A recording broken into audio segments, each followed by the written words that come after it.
Hey everyone, Six String Supplies. Today, a nice quick video on how to replace your guitar jack.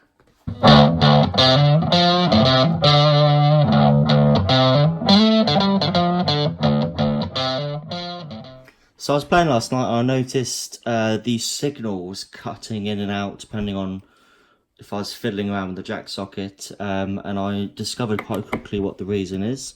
So I'll show you guys that very quickly. So in this video I'm just going to, whilst it's an easy fix, I'm actually going to just replace the whole jack to show you guys how it's done. And then we're also going to take a quick look under the pick guard, just in case you need to replace your jack, but the jack itself is actually fine, and it's the wiring at the other end. You know, you don't want to go and buy a new jack if you don't need to. But anyway, this guitar I wired up in October, November time, back end of last year. So what's happening, you might remember this was actually the guitar used for the 7-way Strat wiring video, as well as the how to shield a Strat. So actually it's the shielding that's been the bugbear of my life at the moment. This cloth wire is pulled back a bit, which does happen, it's expected. But the hot signal, which is this lug here where the yellow wire is connected to, in certain situations is coming into contact with the copper shielding, which of course is grounded, and when that happens the whole circuit just cuts out. So I'm going to try and fix that. Obviously the easiest thing to do would probably be just remove the shielding. It probably does very little anyway in the jack socket cavity, but I'm going to put a new output jack in anyway. So I'm just going to go ahead and snip these wires off, and we'll show you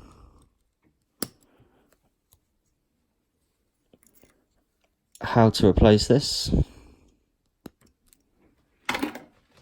Okay, so we're going to be using a Switchcraft jack. If you've got an imported model from the Far East, it's extremely likely that it's going to be a low quality jack. So the best output jack you can use, not just my opinion, but most guitar techs or guitar builders' opinions, is Switchcraft jack socket. They quite simply are the best in the industry. A lot of US made guitars use them, certainly used to. I believe they're military spec, and they're about £3, £3.50 depending on where you get them. So really good value there. But I'll just give you a quick overview. So each jack has 2 lugs. You can have your ground, obviously, and your hot signal output.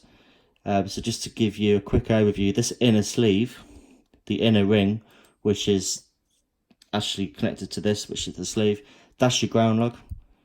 So we're going to connect the ground wire to this lug here, and the tip,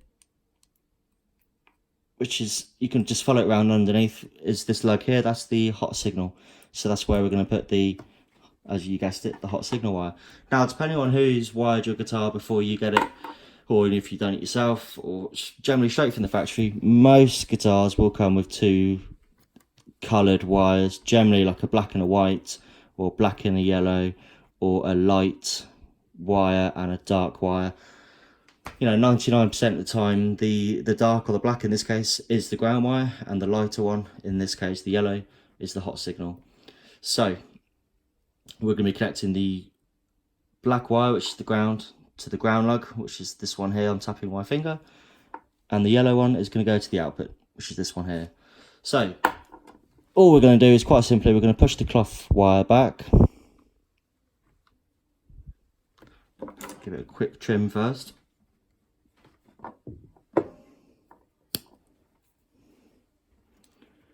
So the main problem with cloth wire, whilst I personally find it really nice and easy to use, it does fray.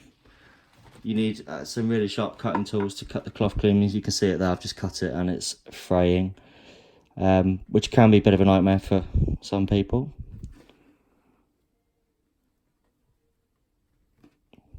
So one way to do that, one way to stop that fraying over time, which is what's happened in this case, equally to stop that hot signal lug hitting the grounded copper, we're going to use a couple of lengths of rubber tubing just to cover the joint. And all that does is just protects it from hitting the copper shielding.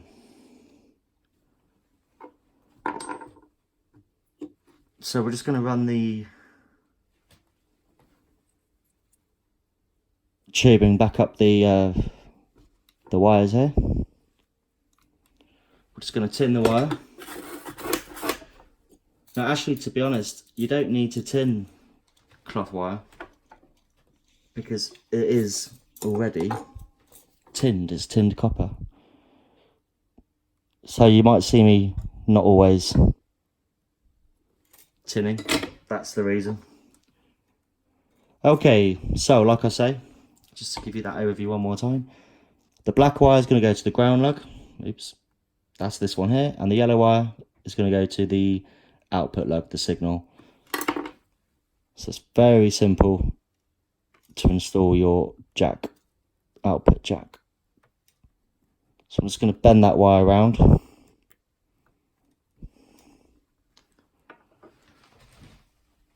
Now obviously this guitar is a relic, but if you don't want to solder on your finish, just put a cloth down or t-shirt, preferably heat proof. It is extremely unlikely that you're going to burn the finish, but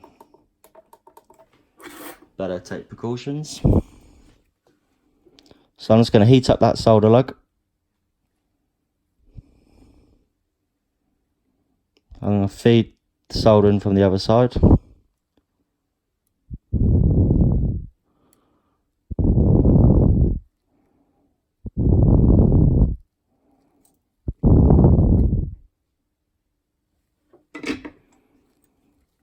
Just like that. I'm going to push the cloth back down, and then we're going to push the rubber tubing on top. And we'll shrink that down in a second. And we'll do exactly the same for the output lug. So I'll bend it through, wrap it round.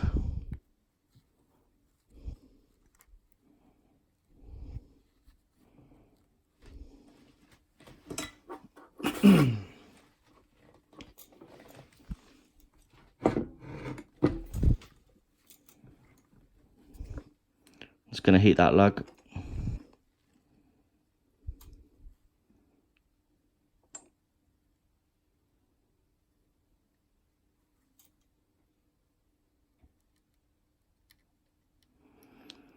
And then feed your solder into the joint.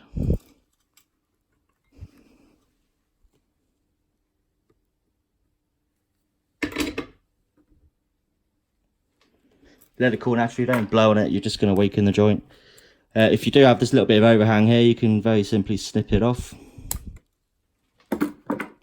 Push the tubing, push your cloth back down as far as it will go, then the tubing to cover it.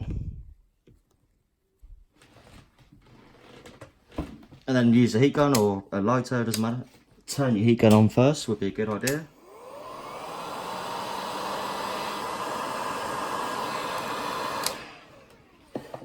There you go, that's your jack replaced. And that rubber tubing, like I say, it's just going to make it last a bit longer. It's going to stop the cloth fraying back and forward. And most importantly, it's going to stop the output signal from shorting against the copper shielding. Okay, so we're just going to have a very, very quick look on the underside of the pick guard, just to show you where these wires are soldered to, just in case you ever have the occasion arise where it's not the jack itself, but the internal wiring that you need to sort. Okay, so very quickly under the pick guard, you can see here, here's my jack at the edge of the screen. We've got the two wires. Now, you'll notice these wires are twisted together, which I strongly recommend. The reason being, by wrapping the hot signal wire around the ground wire or vice versa, the ground wire actually offers minimal by all means, but a little bit of protection against EMI. Otherwise, obviously, if you're using grounded braided wire, the outer braid, which surrounds the hot output wire, does the same job, which is why you'll see a lot of guitars, especially in Gibsons, where there's a longer distance between the main circuit and the jack, or all the way from the switch to the jack, for example. They use braided wire because it's very effective. But anyway, I digress. So you'll see here, if you actually have to sort out the wiring inside as opposed to the jack socket itself, the output wire goes to the middle lug of the volume control. Excuse me, I don't know what's happened there. The middle one, that's the output lug, and the ground wire just goes to ground, which normally would be on the back of the pot casing. So there you go, nice and simple. Thanks very much for watching, guys. If you have any questions or comments, please don't hesitate to get in touch, and we'll see you next time.